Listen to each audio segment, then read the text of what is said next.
Swayam Prabha. Digital India. Educated India.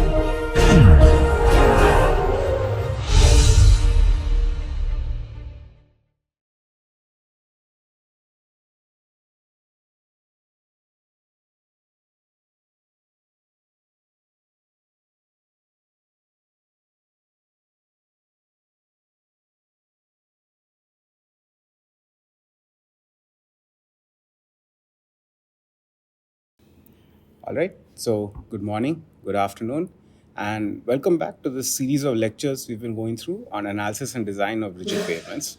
For the last several lectures, we've been on module 2 of these lectures, which is analysis of rigid pavements using classical methods. Now, as a reminder, when we say classical methods, we in a way mean old methods, but in practice, what that means is methods which don't require a computer. So, methods which have a nice closed form solution, methods where we can do quick calculations either on a spreadsheet or on a calculator, or if you're a little adventurous, you can do it by hand also. That's what we mean by classical methods. So, in the previous lecture, which was lecture number 11, we started looking at the effects of climate and weather on pavements. And we saw several different aspects of how climate and weather, and I defined what climate and weather is and what the difference is. We saw several different aspects in terms of how they affect pavements. Now, as a reminder, when I say rigid pavements, there are basically four types largely of rigid pavements: JPCP, jointed plain concrete pavements; JRCP, jointed reinforced concrete pavements; CRCP, continuously reinforced concrete pavements; and PCP, which is pre-stressed concrete pavements. In these series of lectures, primarily we're going to be looking at JPCP, jointed plain concrete pavements. And so we're looking at what are the effects of temperature and moisture gradients on concrete pavements, JPCP to be exact. All right, so this is lecture number 12. And in lecture number 12, we are going to go into a little more depth, particularly mathematical depth, on the effect of temperature. And in temperature, we look at a particular effect which we call curling. All right, so in today's lecture, we are going to look at two different aspects. One is we are going to decompose a non-linear temperature distribution. In the previous lecture, we had some discussion on how temperature distributions form, what are the different properties involved in calculating those temperature differences. But now what we're going to look at is once a temperature distribution forms, and I'm telling you that it is almost always a non-linear temperature distribution, once it forms, then what can we do with it in terms of understanding its effect on a rigid pavement? And for that, we'll come across this particular concept called decomposition of nonlinear temperature distributions. And from that, we will define formally curling, and we will also see how to calculate curling, and then also how to calculate something called eigenstresses. All right, so let's have a thought of generally what we know about temperature. Fortunately, temperature is something all of us have grown up with. We know what it feels like when something is hot, when something is cold. So, even intuitively, we have somewhat of a sense of what a temperature distribution does to a rigid pavement. Now, one thing to keep in mind is whenever we talk about temperature and its effects on JPCP, we actually mean change in temperature as opposed to some reference temperature, which I'll write over here, T naught. So we are never actually concerned with the absolute temperature itself in JPCP analysis. We are actually concerned with the difference between some T of Z minus T naught, where T of Z is the temperature profile through the thickness of the pavement, and Z is that coordinate, which is 0 at the top, and then increases as we go further into the slab.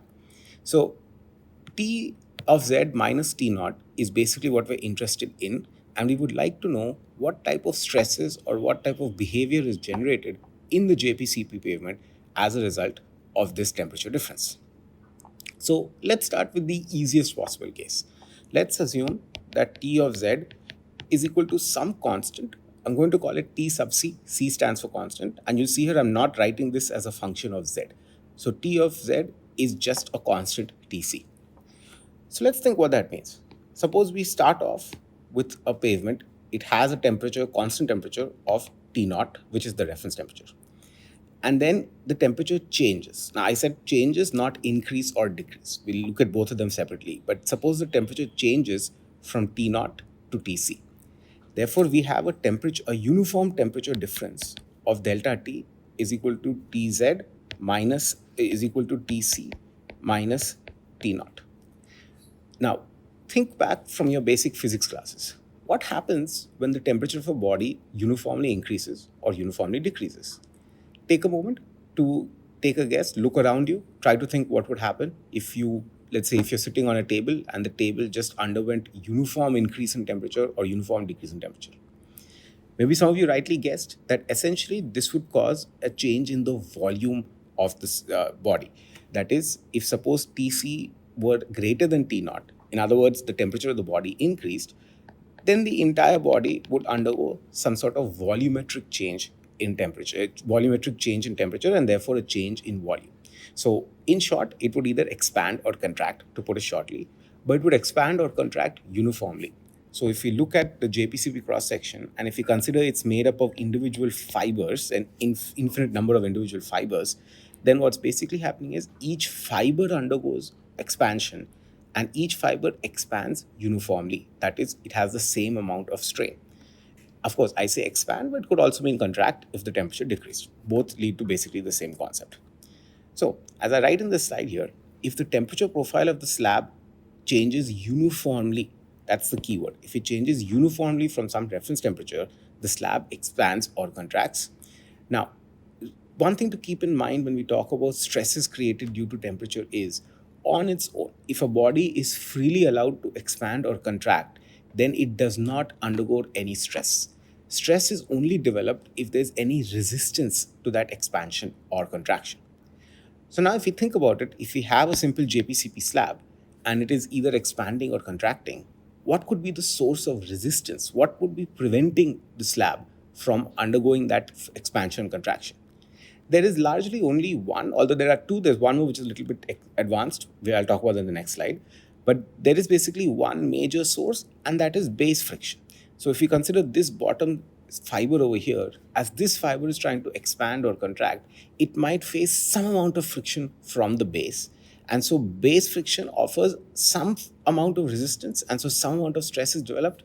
In general, however, in our analysis of rigid pavements, it is very common to assume that there is no base friction. Of course, it's an assumption. However, it's not a bad assumption, because compared to other effects, which we'll talk about later, the amount of stress developed as a result of base friction is negligibly small. It doesn't really make much of a difference whether we ignore it or not. So, just to simplify the analysis, we assume that there is no additional stress developed when you have a constant change in temperature. Yes, you do have expansion and contraction, but due to base friction, no additional stress is developed. Now, there is one more possibility of what could happen. Keep in mind, we don't have a slab in isolation, that we have slabs next to each other which are separated by a joint. Now, if suppose this drawing which I drew here, both slabs begin to expand, and the joint width is not particularly wide, that is, it is insufficiently wide such that when both of these slabs expand, they come into contact with each other. That is the situation I've shown in this figure over here. Both these slabs, they were obviously not constructed like this. Both these slabs, when they began to expand, then the joint closed up, and now the slabs came into contact with each other. And as a result, a fairly complicated contact process took place, and you had this kind of a situation where both the slabs started to rise. Basically, what was a horizontal expansion in the dimensions generated some moment due to resistance to that expansion. That is why you had this rise or this curvature developed in the slab. So this particular situation, which I will say it doesn't happen very often, but once in a while, particularly when you get extremely hot summers, it could happen. But when this does happen, this is a particular situation which we call a blow-up.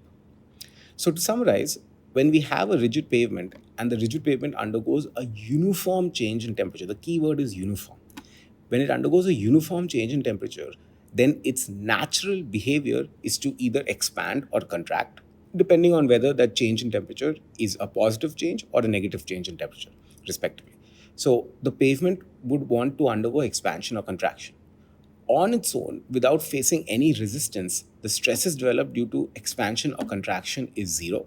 That's in physics what we call free expansion or free contraction. So there are no additional stresses which are developed. Stresses could be developed due to two reasons.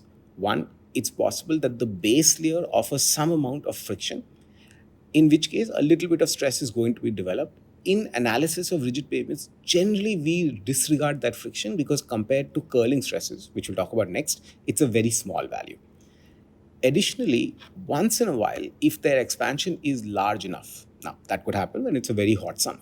If the expansion is large enough, then once in a while, you can have a situation where the joint completely closes up. So the expansion covers the entire joint width from both sides of the slabs, and then the slabs come into contact, and as a result of that contact, some amount of extra moment is generated, and the slabs tend to rise as shown in this figure. This situation is called a blow up. It is not very common, but it's something that can happen once in a while. So when we have a constant or a uniform change in temperature, these are the two main effects which could take place. So let's go a little more complicated. So previously, if I'm drawing a cross section of Z, previously we looked at a case when the temperature distribution is simply constant. So let's go one step further and assume that the temperature distribution, again, relative to some reference. Everything we talk about is with relative to some constant reference temperature or some uniform reference temperature. The next case we can talk about is, suppose the temperature distribution is linear. So constant is the first case, obvious next case is linear. Maybe it will look like this type of drawing that I've shown over here. Here then we have a particular temperature at the top, which sometimes we call TT, and we have a particular temperature at the bottom, which sometimes we call TB.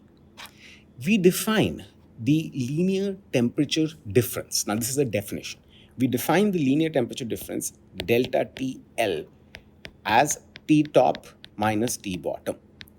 Now you could say, well, what if I want to do T bottom minus T top? In theory, you're perfectly welcome to do it. In practice in engineering, however, we have developed a convention that the linear temperature difference is the top temperature minus the bottom temperature. So we generally stick to that same behavior, that same definition.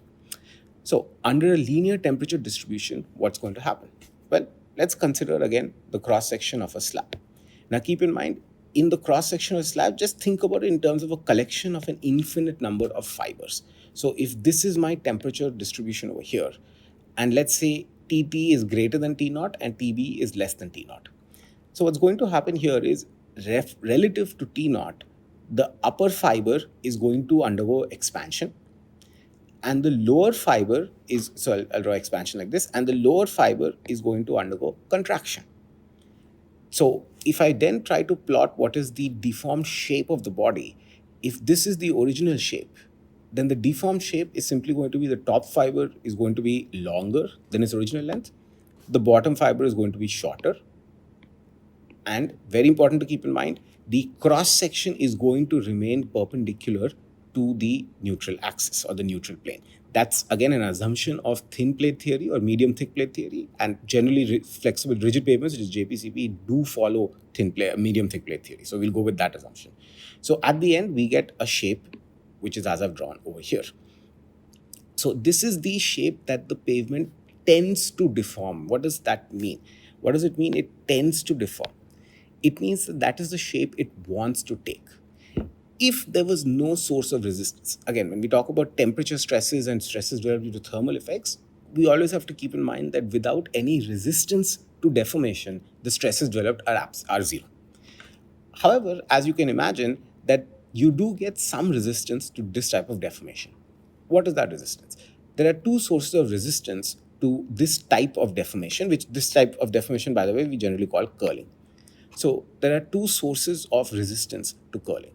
One is, which is always present, the self-weight. Remember, the pavement is not weightless. It's actually a fairly heavy slab of concrete. So although the slab wants to rise in this particular shape, it is not able to do so because of its self-weight. Furthermore, if we have an external load, which is basically vehicles, which is the purpose of having a pavement. So you can always assume that there are some vehicles on the pavement. If there is an external load, then also you have some resistance or some amount of impedance to this free expansion of the pavement. So self-weight and external load prevent the pavement from deforming in the shape that it wants to deform in or tends to deform in. When you prevent deformation, when you prevent strains from occurring due to temperature changes, then you develop stresses. And because this phenomenon is called curling, the stresses which develop as a result are called curling stresses.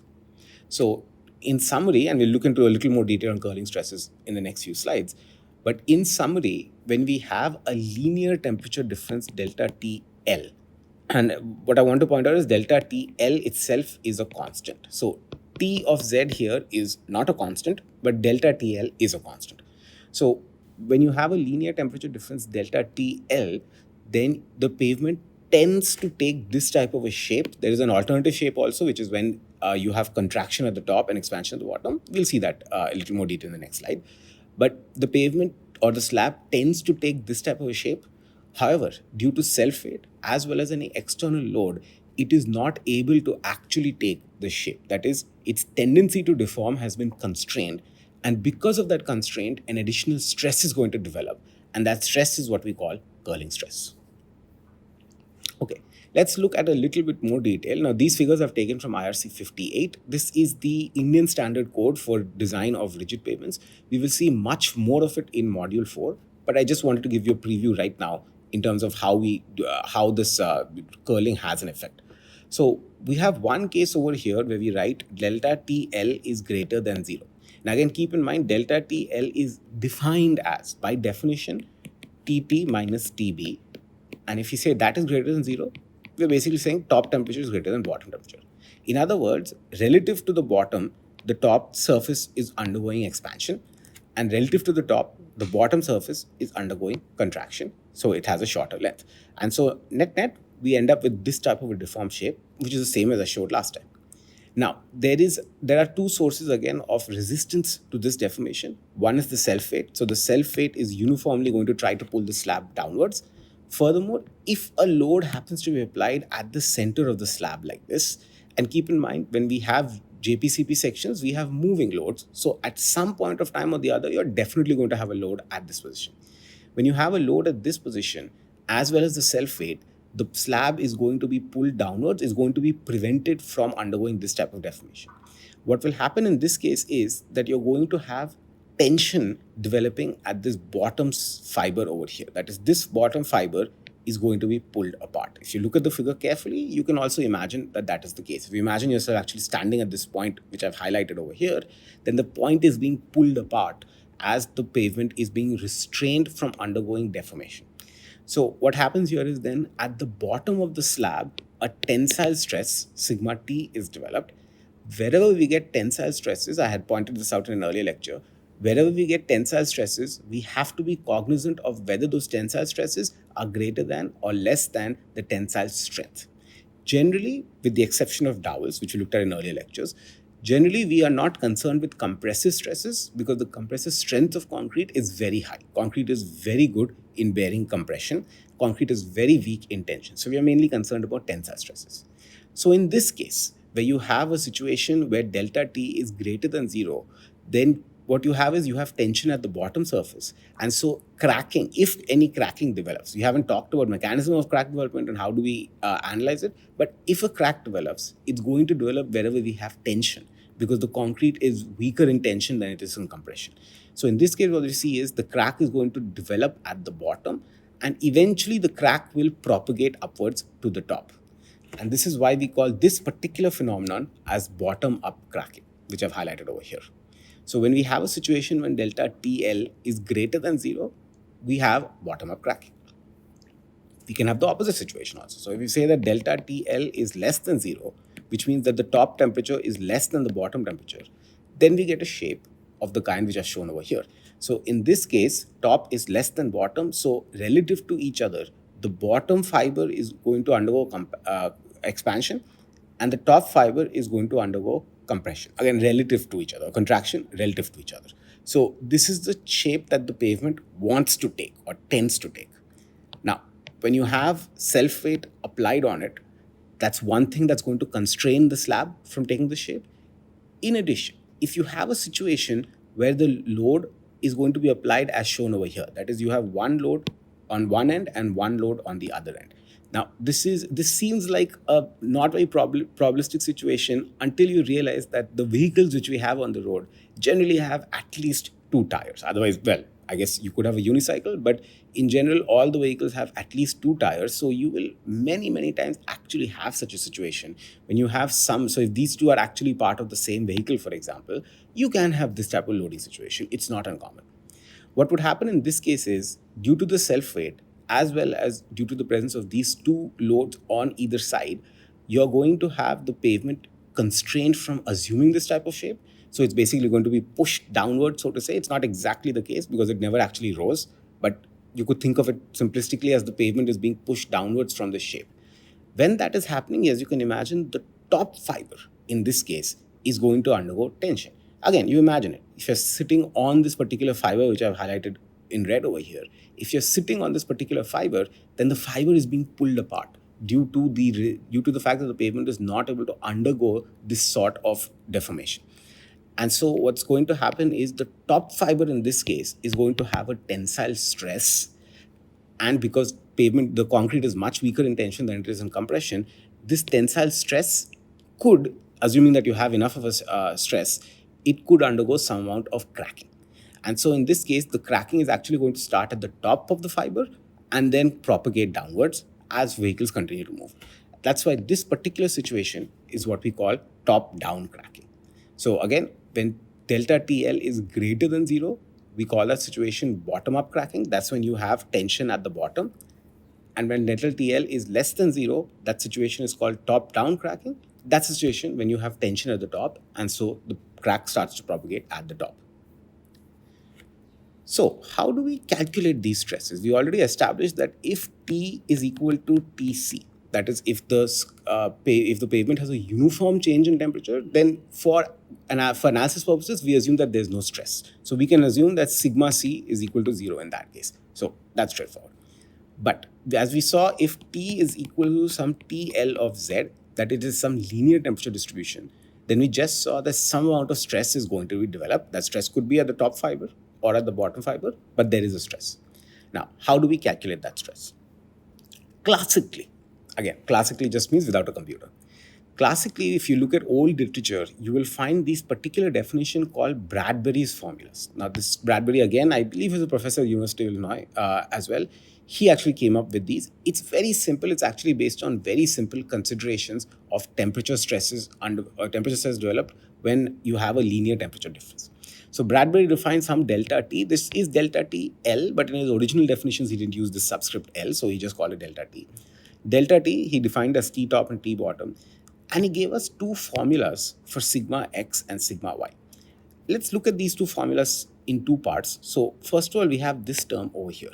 That is E alpha delta T divided by 2 into 1 minus mu square. This is basically stress. You will recognize this has the same dimensions as stress. So this is basically the stress developed. Then what is this extra term? Cx plus nu Cy. This term actually takes into account the fact that the slabs are not infinite in size. That is, L has somewhat of has a finite length or a finite width of the slab. If we had a situation that L tended to infinity, that the slabs were very large, then we have Cx is equal to Cy is equal to 1. I should say if Lx and Ly tended to infinity, that the slab was very large in both x and y direction, then Cx and Cy would tend to 1, in which case this term would simply be equal to 1 plus nu. And so 1 minus nu square and 1 plus nu, you could simplify it and calculate the stress over there. But because the slab is not infinite in length, Bradbury then gave this adjustment factor, Cx and Cy, and the same thing applies for sigma y. So Bradbury gave us these adjustment factors. How do we calculate these adjustment factors? These tables which are used, and this again I picked up from the main textbook, which is fine. This particular figure is generally given. Now, this figure shows on the x-axis, we have L over L. L here is the length or the width of the slab. So this is Lx or Ly, depending on whether you're trying to calculate Cx or Cy. And this lowercase l over here, as a reminder, this is the radius of relative stiffness. We saw this before. I'll just write the formula one more time. Fourth root of, don't forget the fourth root of EH cube divided by 12k into 1 minus nu square. So that's L over L. Again, I mentioned to you again and again that this radius of relative stiffness will come over and over again in the analysis. So you should very much memorize this formula. It's a very useful and important formula. Also a little bit tricky to calculate, as we saw in our examples. So what Bradbury gave us in this graph is on the x-axis we have L over L, so this is a non-dimensional term, and on the y-axis we have C. This C is Cx or Cy, depending on whether you have Lx or Ly. So either way, what we do is then for our slab, depending on what the width of the slab is, we pick up a value of R over Ly, we draw a vertical line, and wherever the line intersects this curve over here, we draw a horizontal line, and that's how we pick up the value of Cx or Cy. Once you get the value, you plug it into this formula, and then you calculate sigma x and you calculate sigma y. What you will note over here is when L over L is very large, 12, 13, 14, these are very large values, then you will see that this basically coincides not with 1, but actually with approximately 1.1. So it's a little bit higher than what you would expect from 1. You generally get a Cx of 1 only at a peculiar value around L over L of 6.5 according to this analysis. But the long-term average is actually not 1, it's around 1.05 or so. It's slightly more than 1. Although in practice, you might just assume that it's 1 anyway. Okay, so that's how we calculate Cx or Cy. We simply look up that graph depending on what the length or width of our slab is. And then from there, we can calculate sigma x and sigma y. Now, one thing I want to remind you is we have 3 types of stresses. We have sigma x and sigma y, which you might recall from your solid mechanics classes. These are called normal stresses. We also have this tau xy, sometimes we also write it as sigma xy, which are called shear stresses.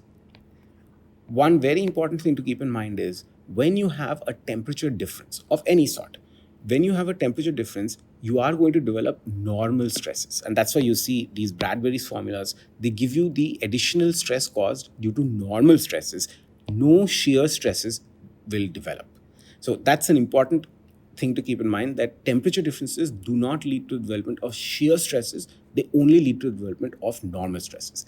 And if we have a constant temperature difference or uniform temperature change, generally we assume that all the stresses developed are 0. That's not a bad simplification. If we have a linear temperature distribution, then we can calculate sigma x and sigma y, which are the normal stress components, and we can do it using Bradbury's formulas, as I've shown over here, where the main thing you need is this delta T, which is T top minus T bottom. Now, the last point I want to make about Bradbury's formulas is, well, it's classical, it's a very old theory, it's actually relatively simple to derive. I haven't derived it here, but from very simple physics principles of physics, you can just derive Bradbury's formulas. But the key is that Bradbury's formulas do not account for the stresses developed under combined linear temperature distribution and vehicle loads. If we go back to the formula I showed here, you do have a delta T over here. So the magnitude of the linear temperature difference is in this formula. But as I showed in these slides previously, this one as well as this one, you also have this external load. And depending on the magnitude of the external load, your stress is also going to change. In addition, not only do you have this external load, you have the self-weight also. Depending on the magnitude of the self-weight, which goes back to the thickness of the slab, depending on the magnitude of the self-weight, then you also have an additional stress which is developed. Bradbury's formulas do not account for this altogether. Bradbury's formulas simply tell us that if you have a linear temperature distribution which for some reason has been constrained, then that's the additional stress you're going to get. It does not take into account that we have 2 sources of constraint, that is the self-weight as well as the vehicle loads. So what that means is, although Bradbury's formula is a classical formula, it has actually been used for a very long time in JPCP applications. Has a very big gap in it, that it does not account for the effect of vehicular loads on these deformed slab shapes. So it's not actually a particularly good formula to use in many cases. And so we need more sophisticated methods. Those sophisticated methods will come from the finite element method, which we will see in module 3. So we will talk about it when we get to that part of it, because it's very difficult to calculate this together using classical methods. Okay, so now we've established that we know if T is equal to Tc, that is if we have a uniform temperature change, generally we just say sigma or sigma c to represent the constant component. That's basically 0. So that's an easy calculation. If T is equal to TL, we saw that we could use Bradbury's formulas to calculate sigma L, but it generally is not a very good formula. For now, we'll go with the assumption that in module 3, we'll see better ways to calculate it, but let's just assume that we know how to calculate it. We do. In practice, we do know very well how to calculate this, but let's just go with the assumption that we know how to calculate it. All right, so is our work done? Are we finished analyzing the effects of temperature on rigid pavements? It turns out that's not the case. Many works in research have shown that the temperature profile which is developed in rigid pavements in practice, that means if you actually go out right now to rigid pavements, if you stick a couple of thermocouples through a cross section, you cut a hole or core a hole through the cross section and you stick a couple of thermocouples and you measure the temperature, what you will get is that the temperature is almost always a non-linear temperature distribution. So it turns out that the temperature profiles developed in rigid pavements due to the interaction with the surrounding environment is almost always, I've written usually here, you can take it to mean it's almost always a non-linear temperature distribution. So T is neither equal to Tc nor equal to TL in practice. It's actually equal to some non-linear temperature distribution. We know if T is equal to Tc, we know stress basically is zero for all practical purposes. If T is equal to TL, then we can and we do know how to calculate the stresses. But what do we do if the temperature distribution is non-linear, which actually turns out to be the case in practice? So this figure over here, I've shown you different possible temperature distributions. Actually, this is taken from some of my own work. I've shown you different possible temperature distributions which you could get in practice. So what I have is here Z over H. Now, this is a very important piece of notation that we'll see coming back in today's lecture. So I just want to focus a little bit on the notation. I've got Z over H, and Z over H goes from plus 0.5 to minus 0.5. So that means is Z is equal to 0 actually represents the neutral plane or the neutral axis where the stress is expected to be 0. So for a plain concrete pavement, that's basically equal to H over 2. So that's why you've got Z going from plus H over 2 to minus H over 2, or Z over H going from plus 0.5 to minus 0.5. Now, what I have over here is on the x-axis then, I've plotted temperature. And on the y-axis is Z over H. So it's kind of looking at the cross-section of the pavement. And you've got these different possible temperature distributions. As you can see, they're all non-linear. We'll talk a little more about the nature of the non-linearity in a second, but they're all non-linear.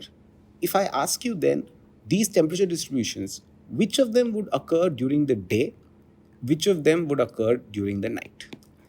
Take a moment, look at these temperature distributions. They've been marked as 1, 2, 3, 4. Take a moment, think about them, and then try to figure out which of these would we observe. If we actually went out in the field, if we drilled a core, if we stuck some thermocouples into the rigid pavement, which is the one we would likely to see, at least qualitatively, during the day and during the night? The simple thing to keep in mind is during the day, well, you have the sun. Of course, if it's a cloudy day, that's a different matter. But in general, during the day, you have the sun beating down on the road. And so you can expect that the temperature at the top, which is TT, which is temperature at Z is equal to H over 2 plus H over 2. This is going to be greater than TB. TB is the temperature at Z is equal to minus H over 2. So we can expect the top temperature to be greater than the bottom temperature. What we see is this particular distribution, which I'm highlighting over here, which is distribution 1. This one, you have that case. The top temperature is around some 42 degrees Celsius approximately, and the bottom temperature is maybe around 25 degrees Celsius.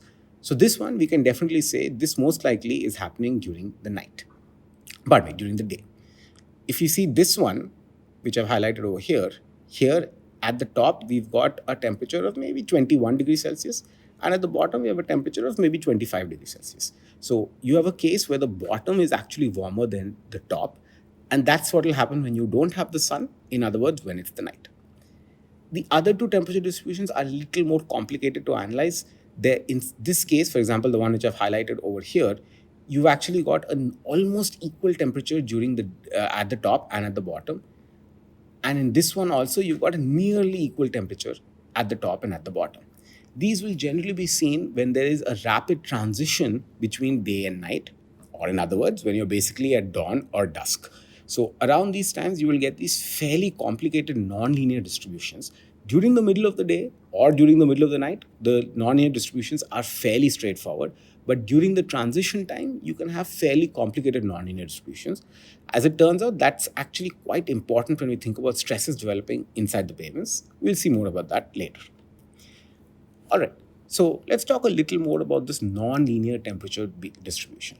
So I've already established that the temperature distribution, as shown in a lot of research in the JPCP section in the slab, is non-linear. But then which non-linear curve? We have basically an infinite choice of non-linear curves. It was shown by several researchers in Kubani and Tia in 1992, so quite a long time ago. They actually showed that for a large amount of data, you could more or less fit any temperature distribution in the JPCP section through a quadratic expression. So this quadratic expression, T of Z, so this is the actual temperature distribution through the pavement, happens to be nonlinear. Again, I remind you, Z goes from minus h over 2 to plus h over 2. This is a very important notation that we're going to stick to in this entire analysis. So T of Z is A plus BZ plus CZ square, which is a general equation for a nonlinear temperature, for a quadratic temperature distribution. Now, what we additionally can do, and this is what Kubane and Tia did, what we additionally can do is we can specify the temperature at certain locations to uniquely define this curve. It is very obvious that for this type of quadratic equation, if we specify the temperature at the top, if we specify the temperature at the bottom, and if we specify the temperature at the midpoint, that is at Z is equal to 0, if we specify the temperature at these three locations, then we can uniquely calculate these coefficients A, B, and C. And this is what we get. We get A is equal to Tm, whatever that temperature at the midpoint is, the temperature at the neutral plane is. B is equal to Tb minus Tt over H. This sometimes we can write as delta TL over H. So that is if we assumed it was a linear temperature distribution. It is not a linear temperature distribution. But if we assumed it was a linear temperature distribution, then B was simply delta TL over H, which is the linear temperature gradient. So B corresponds to the linear temperature gradient. A corresponds to some average temperature value. And then C is this particular term over here, which is clearly a nonlinear term. So if we assume, so to summarize what we're talking about, Kubane and Tia showed that in general, the temperature distribution in rigid pavement can be very well approximated. And what do we mean by very well? It is not unusual to get an R squared of 0.98, 0.99 when you try to fit these curves. So it's a pretty good approximation. So if we assume that Tz is a nonlinear temperature distribution and it's a quadratic temperature distribution, and furthermore, if we are able to specify the temperature distribution at the top surface, at the bottom surface, as well as the midplane, then we can uniquely define this temperature distribution as shown in these equations over here. So now that we've established that the temperature distribution of a rigid pavement in practice is nonlinear, let's go back to our original question, which is how do we calculate the stresses developed as a result of these nonlinear temperature distributions? I already said if the temperature distribution happened to be uniform, then we can simply say that sigma C is approximately equal to 0. That's a pretty easy calculation. If the temperature distribution happened to be linear, then we can calculate sigma L. I haven't shown you the formal methods, which we'll see in module 3 on how to calculate it, but we can calculate it. But what happens if the temperature distribution is non-linear, which is actually the case in practice? In practice, it will almost always be non-linear. How do we calculate the temperature, the stresses developed as a result of this? That was answered in this paper in 1998. So Ionides and Kazanowicz, they published this paper, Nonlinear Temperature Effects on Multi-Layered Concrete Pavements. So fairly self-explanatory what exactly this paper is going to do. This was published in the ASC Journal of Transportation Engineering in 1998. This is still in copyright, so you can't directly get access to it. But if any of you happen to be at a university and the library happens to have access to the journal, or if they can get a loan from a different library, you're welcome to look at the paper. It's a fairly easy, well-written paper. It also has several examples actually inside it, which is a little bit unique for a paper nowadays. But it goes through all the detailed calculations, and the key highlights of this paper is what I'm going to talk about today. Okay, so the question again is, if our T of Z is non-linear, and as I showed, generally we can assume it to be quadratic without too much loss in accuracy. If our T of Z is non-linear, how do we calculate the stresses developed in the pavement as a result of this non-linear temperature distribution? So one thing to keep in mind again, which I had mentioned previously, that you only develop some kind of stresses if there is some restraint to the temperature distribution. In other words, although you have a non-linear temperature developing, if you just allow it to expand or contract or change its shape based on as the temperature field dictates, then you're not going to have any stresses. When you have a situation when you have a strain, that is when you have an object which is changing its shape but no additional stress is developed as a reason, then we call those strains as eigenstrains. Eigen is actually a German word, which it's a little bit difficult to do a clear translation of it, but you can assume it to be something like self or characteristic Maybe some of you have seen the term eigenvalue problem in mathematics. It's the same idea over here. So when you have a strain which is developed but no stress which corresponds to that strain, we call that type of strain an eigenstrain. If a rigid pavement had a temperature distribution and it was not restrained in any way, then the strain which would be developed as a result of that temperature distribution would be called an eigenstrain. However, as we already saw, the rigid pavement is always constrained. The constraint is at the bare minimum coming in from the self weight, but it could also come in due to an external load. In that case, you'll have a situation where you do not actually have a strain. The strain has been restrained, and therefore you'll have a situation where you will have a stress without a corresponding strain. Such a stress which develops without any corresponding strain is called an eigenstress. And as we shall see, we'll derive it mathematically today. As we shall see, the basic difference between the having a non-linear temperature distribution versus a linear or a constant temperature distribution is that the non-linear temperature distribution has an additional stress component, which is called an eigenstress, which turns out it can actually be quite large. So we'll see how to calculate it in the following slides. Okay, now keep in mind again what I had pointed out last time still very much applies, that when you have this temperature distribution, regardless of what it is, whether it's constant, linear or non-linear, you will have, if there are any stresses developed, the stresses are only going to be developed as normal stresses. So you will not have any shear components over here. In particular, quite simply, the formula for the normal stress which is developed is E alpha. You already all probably studied this. So alpha delta T, which delta T is T minus T naught. So E alpha delta T is the thermal strain, and then the thermal strain is what's being restrained. Due to that restraint, the stress which is developed is simply going to be E alpha delta T. Now, that is the case if you had a one-dimensional object. If you have a two-dimensional object, then you additionally have this 1 minus nu over here. So for the Poisson effect. So the normal stress which is developed is E alpha divided by 1 minus nu into Tz minus T naught. This is the additional normal stress which is going to develop in our rigid pavement due to the presence of the nonlinear temperature distribution.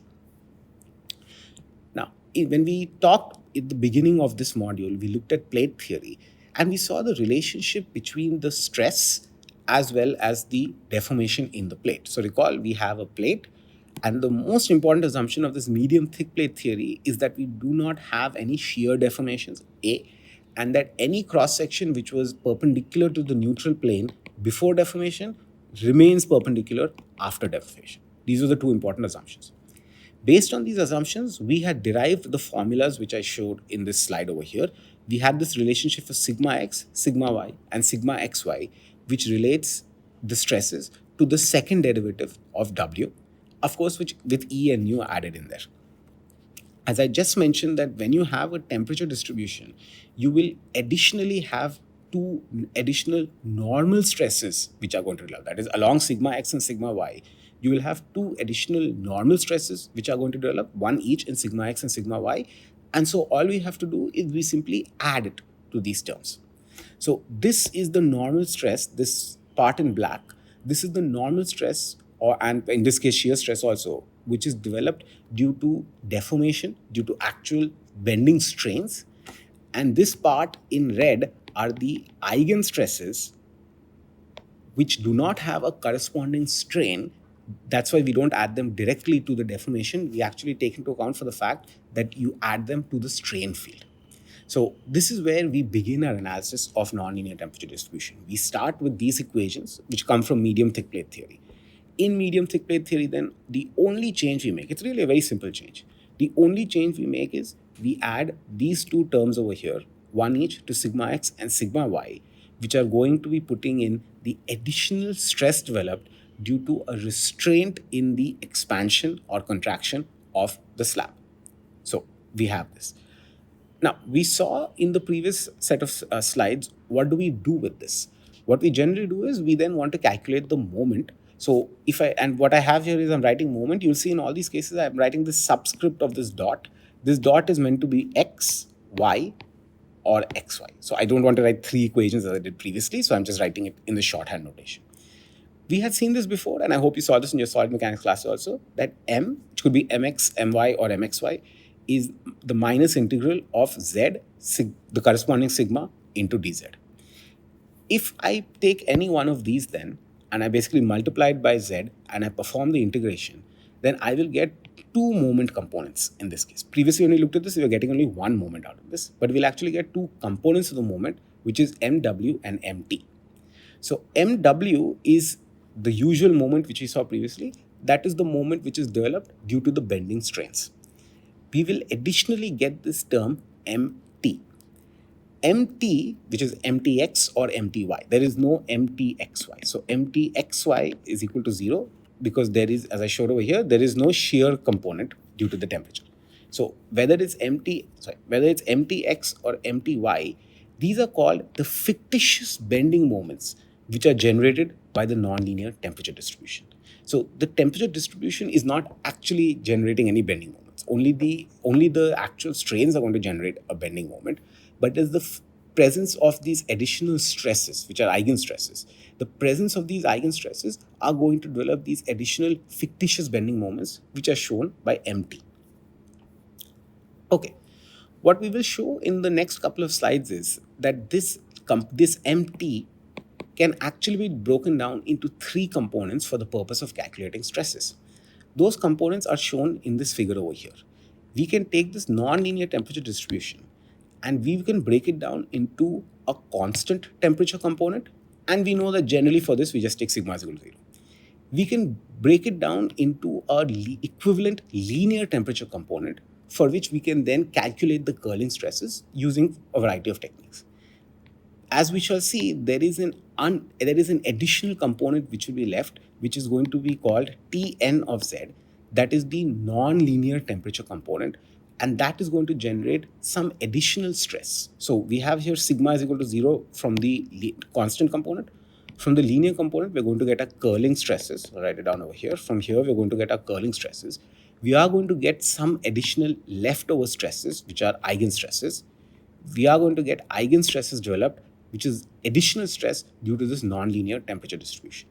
So in short, when we talk about the mechanism of stress development, then we can decompose a nonlinear temperature distribution into three components, each of which develops a certain amount of stress, and then we simply add the stresses from each of these components and we get the total stress developed due to this nonlinear temperature distribution. So let's talk about how to calculate each of these. We'll go again in order that we know the physics involved.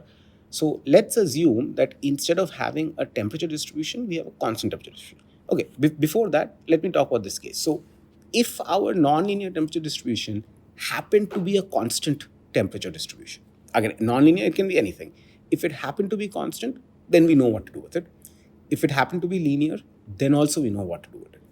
There is a particular concept called equivalent strain concept or equivalent bending strain constant.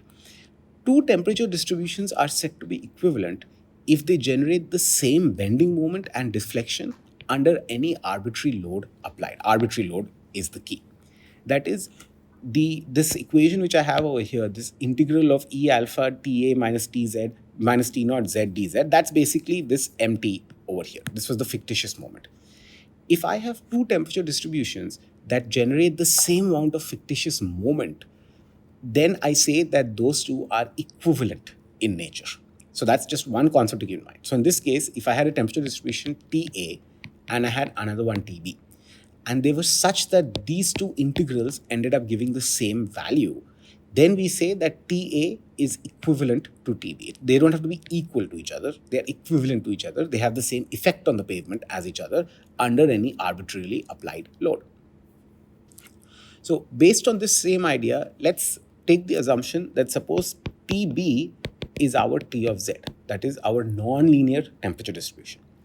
And let's assume that Ta was equal to Tc, that is, let's assume Ta is some constant temperature distribution. Now, if I go back to the slide, you can see here that T naught is a constant.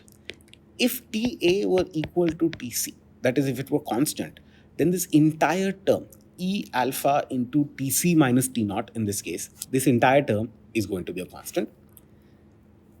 And so what I'll have is, if I just rearrange the integrals a little bit, so it's constant, I can take those terms out of the integral and I'll just be left with an integral of dz. And so what I get is Tc, what I would get on the left hand side is Tc minus T naught into E alpha into the integral of dz is z dz is, sorry, just integral of dz is going to be the value on the right hand side, and rearranging a little bit we'll get this formula over here. So if our non-linear temperature distribution, again I emphasize that temperature distribution is non-linear in practice, if our non-linear temperature distribution happen to have the same effect as a constant temperature distribution, then this is what the constant temperature distribution would look like. This is the expression by which you can calculate the constant temperature distribution. Likewise, what we can also say is that suppose instead of a linear temperature distribution, we actually had instead of a constant temperature distribution, let's say our non-linear temperature distribution, Tz, had the same effect as some linear temperature distribution, TL of Z. So I'm not saying our temperature distribution is linear. It is not. It is non-linear. But if it happened to have the same effect as some unknown linear temperature distribution, what would that temperature distribution be? Well, what we can understand is that if we have a linear temperature distribution TL, then its derivative, that is its slope, if you like, dTL of dz is basically going to be a constant. And that constant will actually be TL minus T naught divided by Z.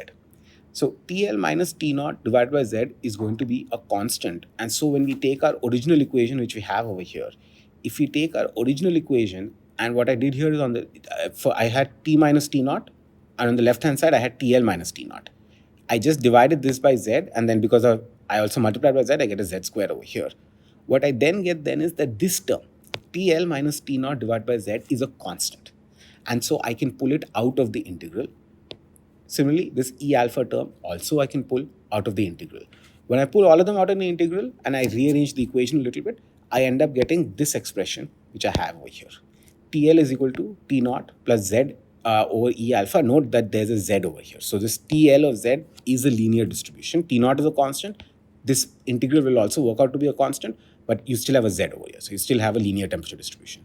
So TL is equal to T naught plus Z E over alpha, the integral, or basically the equivalent moment caused by the non-linear temperature distribution. That's what the numerator is, divided by the integral Z square Tz. So if we use this formula, then we get what is the equivalent linear temperature distribution. So to summarize, what we saw in this slide was, if our temperature distribution, our non-linear temperature distribution had the same effect as a constant temperature distribution, then we know that there is no bending moment which is going to be generated, and all we have is a constant normal stress component. And so we would have this particular expression which gives us what is that constant temperature distribution that has the same effect as our non-linear temperature distribution. That's what we get over here. And if our non-linear stress distribution had the same effect as a purely linear stress distribution, then this is what that purely linear stress distribution would look like. So what we saw is that we can now calculate Tc and TL. We can calculate what are called the equivalent constant temperature distribution and the equivalent linear temperature distribution.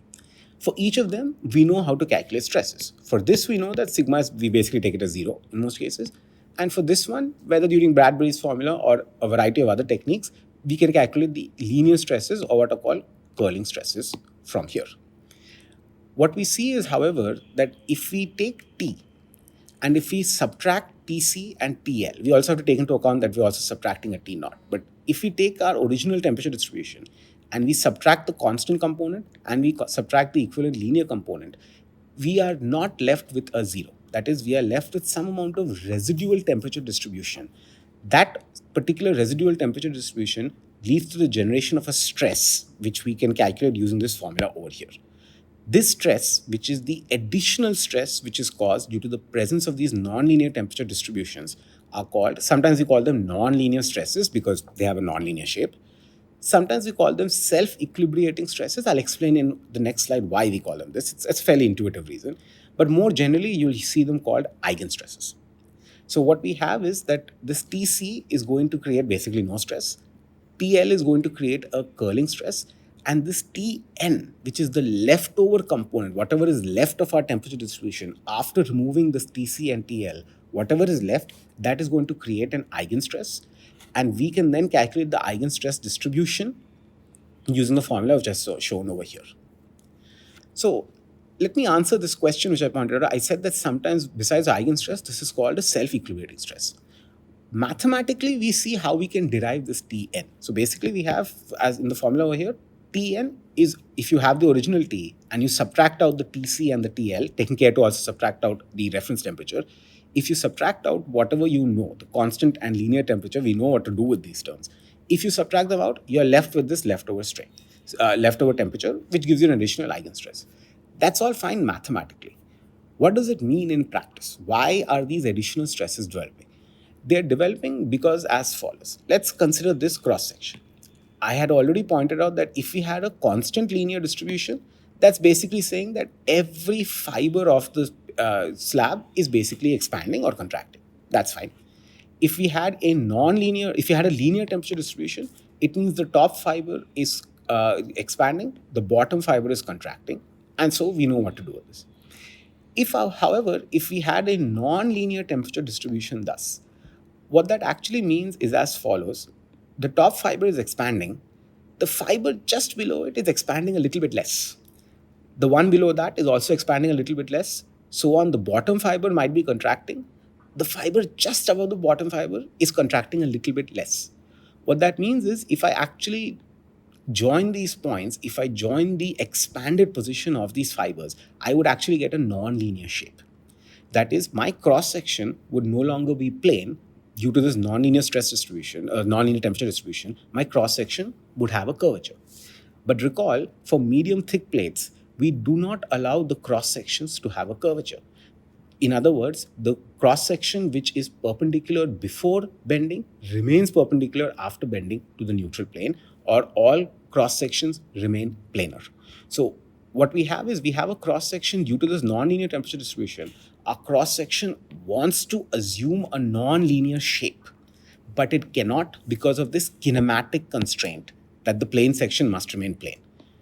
The additional stresses which are developed to ensure that so in other words, the additional stresses developed, or another way to look at it is, this is the non-linear shape that the cross-section wants to take, but it is restrained from taking it due to the kinematic constraint. When you restrain a strain, you're simply going to get an additional stress. That is the non-linear stress, eigenstress, or self-equilibrating stress. And that's the origin of the term self-equilibrating, that it is trying to reach this planar condition. Now, research has shown that this is actually a pretty large component. So we already have the curling stress. We can calculate curling stress.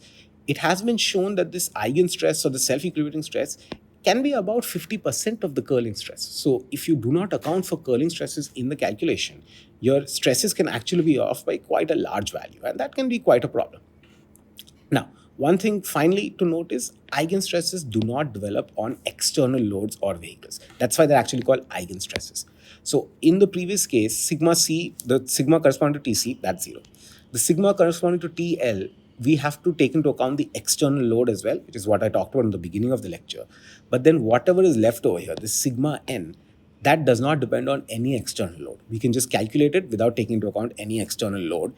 And so that is a particular behavior of this case, that we have that we have this external load, and the corresponding stress is called an eigenstress. Now, what I'll give you on this last slide before we conclude is, if we had T is equal to A plus BZ plus CZ square, that is, if our temperature distribution was not just any nonlinear expression, but it was a quadratic expression, which is most of the time, then if you actually go through all those integrals and calculations, then based on that paper from Ionides which I showed, you have the following terms. So you have to define A, B, and C, which I showed previously, and then we have these simple equations that tell us the equivalent constant temperature, the equivalent linear temperature, the equivalent nonlinear temperature, and most importantly, the eigenstress. So in future lectures, we will actually see the implementation of these, and we'll do some calculations to actually calculate these values. But before that, as I talked about in the beginning of this series of 3 lectures on climate effects, we also have to take into account the effect of moisture. In addition to curling, which we talked about today, there's also something called built-in curling. So we're not done yet in understanding climatic effects on rigid pavements. And in the next lecture, we're going to look at 2 more phenomena, namely shrinkage and curling. Thank you.